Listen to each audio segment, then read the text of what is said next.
Today we're going to talk about Katie, and Katie is concerned with her nose. So the first part of the three-dimensional imaging program is the landmark study that it does. It points to specific landmarks on the face and it analyzes those landmarks in terms of mathematical formulas for the facial proportions. And basically what all these dots are different landmarks throughout the face that are going to be used by the program to analyze the face.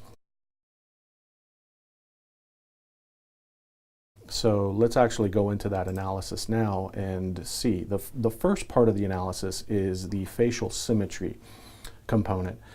This illustrates for the patient the fact that the face is never symmetric. So what we see here is the right side of the face juxtaposed to a mirror image of the right side of the face. This is what the patient's actual image looks like in the center, and here on the side is the left side juxtaposed to a mirror image of the left side.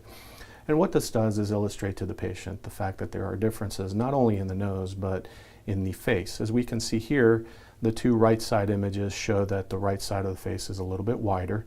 It also shows that the nose is actually a little bit narrower on the right side than it is as compared to the left side.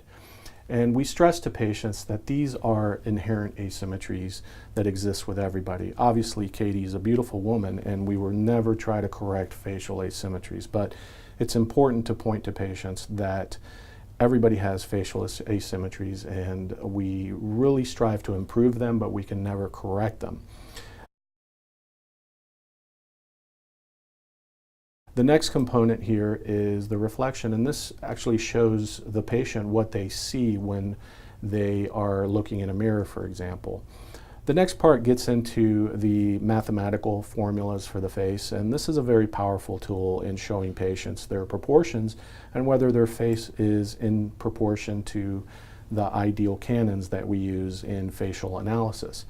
This on the right side here shows the vertical or the horizontal proportions of the face, and we like to have these numbers within a certain range, and these are appropriate, but it shows the patient that we are actually looking at different percentages in analyzing, and whenever we make a determination on whether the nose is too long, for example, we're basing it essentially not only on the artistic analysis but on the mathematical analysis. The vertical proportions does the same thing. It breaks down the face into the vertical fifths, and it allows patients to see, for example, in this case, if the nose is a little bit too wide. And we can see here that Katie's nostrils are a little bit too wide. Nothing too significant, but if we were to talk about a rhinoplasty with Katie, we would probably talk about narrowing the nostrils in addition to other things.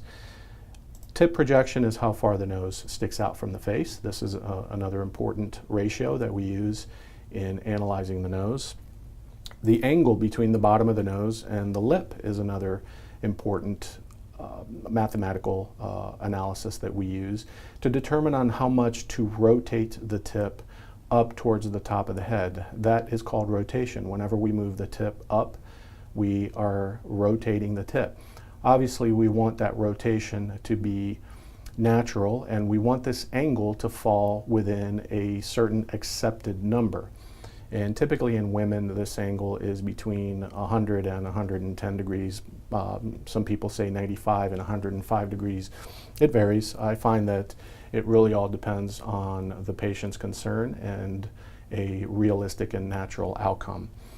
And then, of course, as we see here, there's many other different types of measurements. This one here determines how far off center line the tip is, and most of us have a small tip deviation. A 1 millimeter deviation here is really not a significant deviation, and it's certainly nothing that, that I would address with a patient.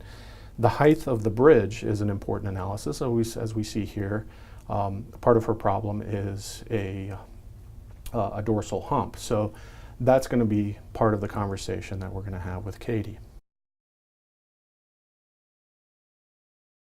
The next part of the three-dimensional program is where we actually morph the image, and let's get into that a little bit so that we can show you what we do. There's different tools here that allow me to change the image And of course, in partnership with the patient, we talk about all the changes that we're going to make in the patient's nose. So this first one here is reducing the dorsal height. That's the hump.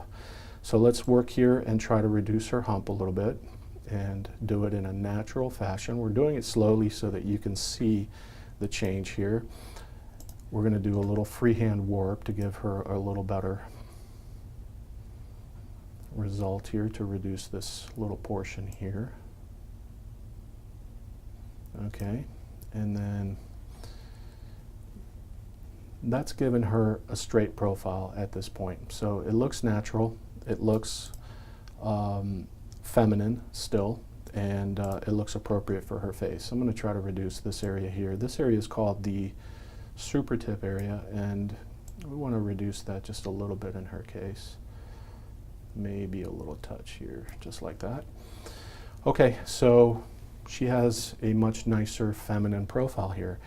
The next thing in her case is the area called the radix. The radix is essentially the juncture between the frontal bone and the nasal bone. And many times we want to enhance the radix. And I think with Katie's case, she has what we call a disproportionate radix. So we want to bring that radix out a little bit and make the nose look a little more natural. So we'll do that right now. Okay, so we're bringing that radix out a little bit. Okay, tip projection, I don't think she has a tip projection problem. I think her tip is appropriately projected. That's how far the tip sticks out away from the face, and we're not going to manipulate that in her case. The nasal spine is this portion of the nose right here, and we do want to reduce her nasal spine. She does have a little bit of prominence here in this area, so we're going to bring that up a little bit. And that's something that, of course, is done during the rhinoplasty itself. So we're going to reduce that right there. And then the columellar labial angle, this is what we talked about earlier. This angle here, like I mentioned, in her case, I'd want to give her a little bit of rotation. This was, I think the number was 103, so we want to bring that up just maybe 1 or 2 degrees, just like that, and give her a little bit of tip rotation. So let me reduce this hump a little bit, because as you see it, as you change the image here, you are changing you're not changing the other parts of the nose, but other things are kind of standing out in relief. And this is an important exercise in understanding that the rhinoplasty operation not only changes what you're working on, but it brings other things to the forefront.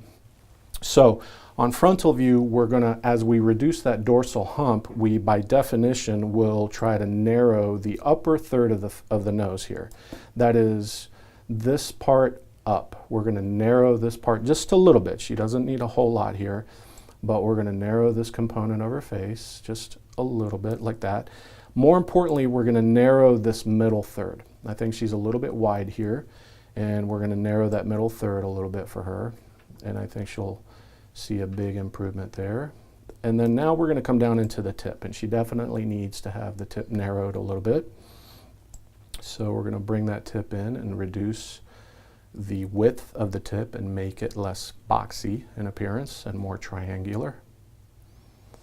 Okay, and let's see now the nostrils. And I do think, as we pointed out earlier, if you draw that ideal line, that imaginary line from the inner corner of the eye down, you want the nostril in women to be inside that line. And I think she can stand a little bit of nostril narrowing, so we're going to bring those nostrils in just a little bit, maybe 1 or 2 millimeters on each side, something like this. Okay, and then the nasal wall, I think she's okay there. The columella, which is this bottom part, I think is appropriate for her. And I still don't like this profile. I'm going to manipulate this a little bit here and reduce this super tip area just a little more, bring this in and give her a more realistic shape here. Okay, good. All right, and so now this profile line shows the patient the profile that they're going to have during the operation. Now this next part is the fun part. This is where we actually show patients the results. So you can see here a stark contrast between the before on the left and the after on the right.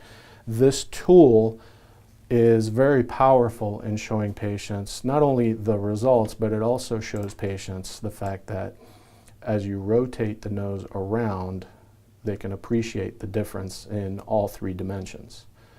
And this is where this program is very useful in educating patients and showing them what we can do for them. So this would be a reasonable result for Katie, and this is certainly an achievable result for her. And as you can see here, the point that I drew earlier, the nose is no longer the focusing or the central feature of her face. She has beautiful eyes, and somehow her eyes, by reducing the size of the nose, her eyes look bigger. And obviously we haven't changed the shape of her eyes, but the eyes are now more prominent in this photograph on the right. And this is why we want to allow the rhinoplasty operation to draw attention to the eyes, is because the eyes are always the most desirable central feature of the face.